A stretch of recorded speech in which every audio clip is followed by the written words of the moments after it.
A few years ago, the City of London planners looked at the Visscher over there, and they decided that they would only allow skyscrapers between the Angel's Tail and Trump's knees. And it has actually, it's an accident that has created, to my mind, a very nice and balanced composition. So thanks to, was Peter Rees here? Yeah. To the planners anyway for that. I'm often asked where this idea came from, how we came to do this. I had the idea back in the 1990s when I was doing a lot of my own fantasy drawings, and they did, I thought, have a bit of the look of the engraver of this period. So I thought that might be something I could do. 2007 I retired, suddenly I had some time and this seemed like a good idea, but then I clocked the 1616 anniversary, so it went on ice for a couple of years, and then 2 years ago or so I sat down with Richard and he very, very kindly offered to kick my arse until it was done. so I decided to get on with it, and I did. It was pretty much a head down job, as you can imagine. But we pushed on, and from his side, Richard was networking and getting the thing certainly into the eye line of people such as David, so that we would have a venue for it if it was worthy of it. And I'm very pleased to say that the Guildhall thinks it is. So thank you very much for that. It was a bit of a shock. One familiarises, you get familiar with London and with the subject, as you never would, or certainly I never would. And it's quite something to think that this area, City of London, the square mile from there to there, had in Visscher's time 200,000 people in it. That was the size of Luton. And there was very little else. There were other centres, but that was 200,000 people was the nucleus of the British population. And there was nothing around. And you imagine that Luton is the centre of the universe. And now what we have is that same area that had 200,000 people in it, has 7,000 people living there. The whole thing's turned inside out, and there's 8.5 million living outside. And it is quite shocking to think what it will be like in 400 years from now. But perhaps best not to think about it. About the original was an engraving on 4 plates, and the pieces were printed in 4 pieces of paper, which were then stuck together and hung on wall hangings. And the wall hangings don't survive. They would all have got very sooty very early on. A lot of them would have gone up in the Great Fire. So what survives is one complete copy in 4 sheets that were never hung from the first edition, 1616, which is held by the British Library, and a few others from a slightly later edition, which I think that is. But there's very little else survives. So that was the market. He was serving people who wanted to stick these things on the wall. And I'm hoping that people will agree that this might go on the wall. We'll deal with that now. What's my next one? Yeah, the thing that makes that look the way it does, and sort of why this sort of looks like that, is that he did this area here, which is half a mile. No, this is nearly a mile from there to there. And from there to there is 2.5 miles. So you've got this very strange river. The Thames is very wide, particularly on that one. It really isn't far. You wouldn't hit a golf ball across that. I don't suppose you'd hit a golf ball. Anyway, you can have a go. But that's the exaggerated effect that you get, and it's because of this bowstring, this short bowstring that curves the whole thing out on the other side. That's why it looks as weird as it does. The other thing is that his was very vertical. He made all his churches enormous. And for example, his St. which without its spire, I think John Schofield will correct me, is slightly shorter than today's St. Paul's. So that one's smaller than that. But of course he built it up as a huge thing, as big as That's Buzz Lightyear. There's been a lot of compression from my side to make this work, because it's so vertical. To have done this the way he did it, the thing would be up here, and that was an option, but I felt it wouldn't look like the Visscher. So that's a bit about perspective. What else have I got to say? There are lots of mistakes in it. That's one of the great consistencies of it. It goes. So just here, I was just explaining there's a little moth stain over here. John Harper from the British Library was helping me sort this out. In the end, I put a flag on the building here, so the Pickford's Wharf will be persuaded to put a flag. And you get caught out. I use Google Earth a lot to look at things, travel up and down the river, see how things looked. And my journey up the river on Google Earth, the street view journey through there, shows that there's 3 piers between these 2 bridges, Southwark Road bridges. Blackfriars Road Bridge and Blackfriars Railway Bridge.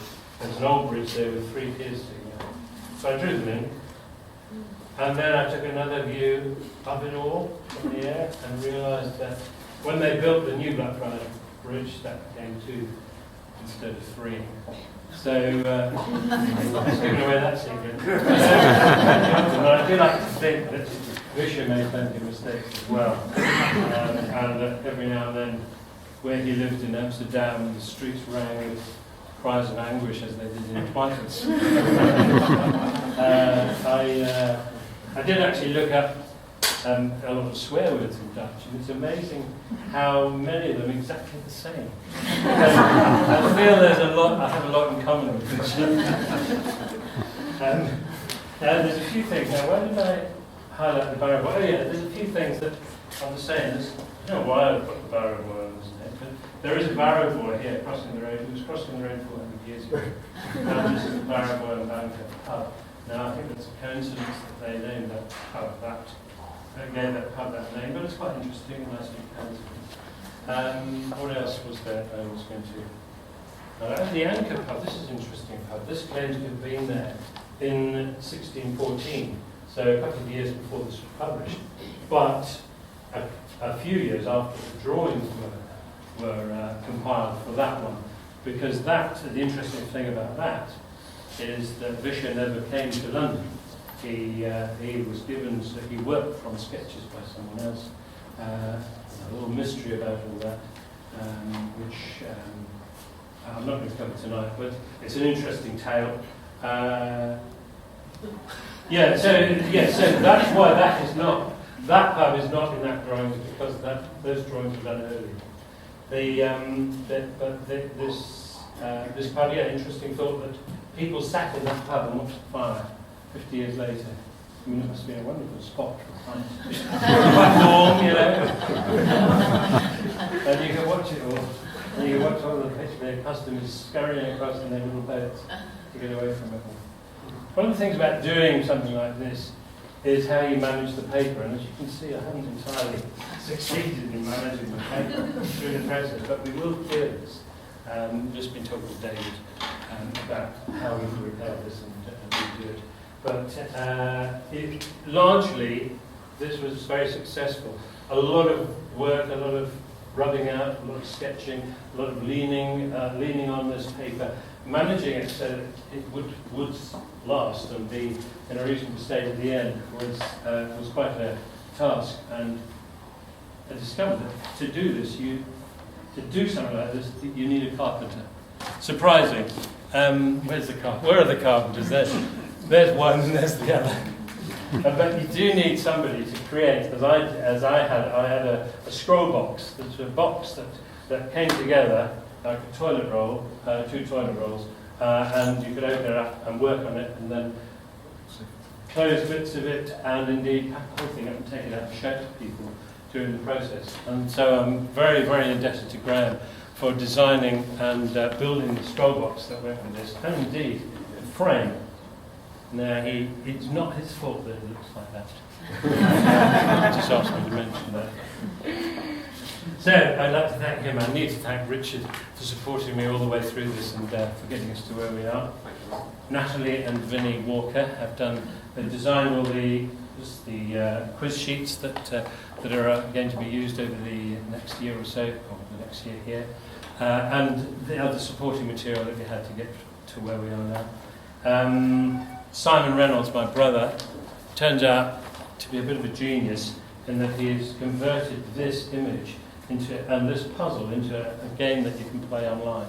So you can actually go and find these things on a little screen with the magnifying tools and things that he put into it. So when you do this quiz and you walk out not having failed, so I'm sure Nick has failed here. Have you got any of them? Not yet. Well, you'll be able to take it home and finish it at home. And then you can put it in and win a day out at Longwood. If you're aged under 6.